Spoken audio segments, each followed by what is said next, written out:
అందరికి శరార్థి ఇక మీ నర్సన రానే వచ్చుడు మరి ఆల్చమెందుకురా ఇలా ఏదైనా ఏమైనా బరాబర్ చెప్పుకుందామా చలో పోదాం 10 బాత్రలకు. ఓ కేటీఆర్, ఓహో నువ్వు పెద్ద మొగోడవా నువ్వు? ఏమో నా గురించి లెస్స అనుకొస్తున్నావాట, లెస్స ఫోన్ తిరుగుతున్నావాట.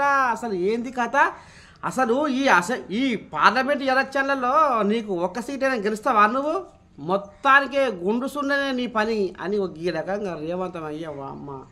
ఒక్క తీరుగానికి వస్తాడు ఇందాం పని.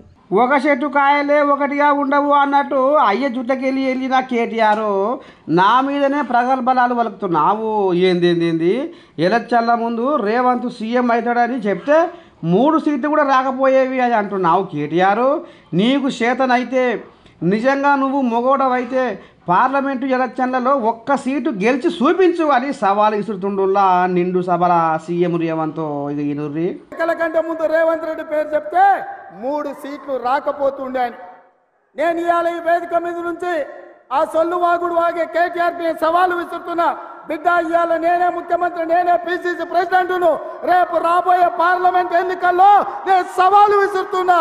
నీ చేతనైతే దమ్ముంటే నువ్వు మొగోడు అయితే ఈ తెలంగాణ రాష్ట్రంలో బిడ్డ ఒక్క సీటు గెలిచి చూపించు.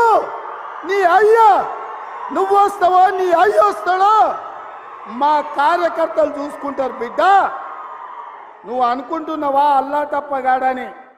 అల్లా తప్పగాలం కాదు, అవులగాలలాక అయ్య పేరు చెప్పుకొని కుర్చీలో కూర్చోలేదు సన్నాసోడా. కింది నుంచి కార్యకర్తగా కష్టపడి జెండాలు మోసి లాఠీ దెబ్బలు తిని నీ అక్రమ కేసులు ఎదుర్కొని చెర్లపల్లి చెంచల్ కూడా జైల్లో మగ్గినా భయపడకుండా లొంగిపోకుండా నిటారుగా నిలబడి నిన్ను నీ అయ్యను నీ బావను బొందబెట్టి ఇవాళ కుర్చీలో కూర్చున్నాం.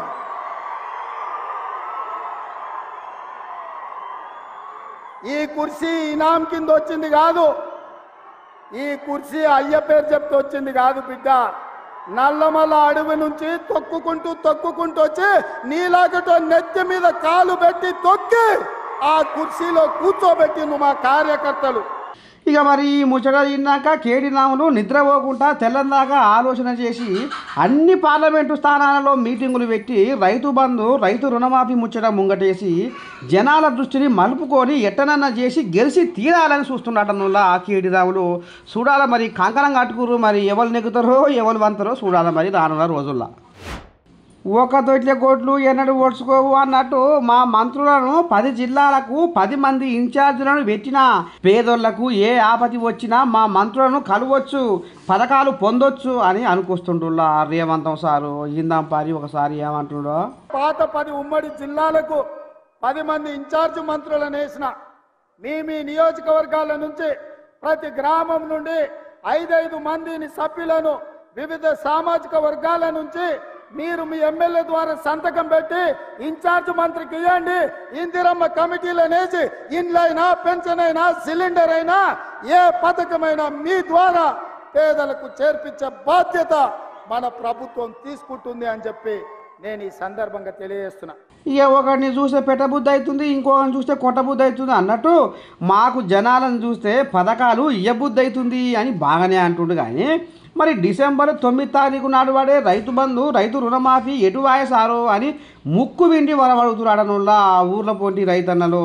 సారో అయినొస్తుందా ఏమో సారు, నువ్వు చెప్పే మాటలు ఒక తొడిమెకు 2 కాయలు అన్నట్టుగా ఉన్నాయని గుసగుస పెట్టుకుంటున్నారట ఊర్ల పొంటి జనాలు. మరి కొసకి ఎట్ట చేస్తావో ఏం కథపో. సర్కారు సంతకం పెట్టలే, శాసకాలం లేదని ఒదికి అంటుర్రు. యాడికెళ్ళి తెచ్చిస్తారని బీజేపీ వాళ్ళు అంటుర్రు. ఇది అమలు కానే కావని బీఆర్ఎస్ వాళ్ళు అంటుర్రు. మరి ఇస్తాం అన్నట్టుగా మీరు అంటుర్రు. మరి ఏడికెళ్ళి తెస్తారో ఎట్లా చేస్తారో ఈ తెలంగాణ సంసారాన్ని ఏ రకంగా చేస్తారో అని ఒకటే అనుకుంటా ఉన్నారట ఊర్ల పొంటి జనాలు.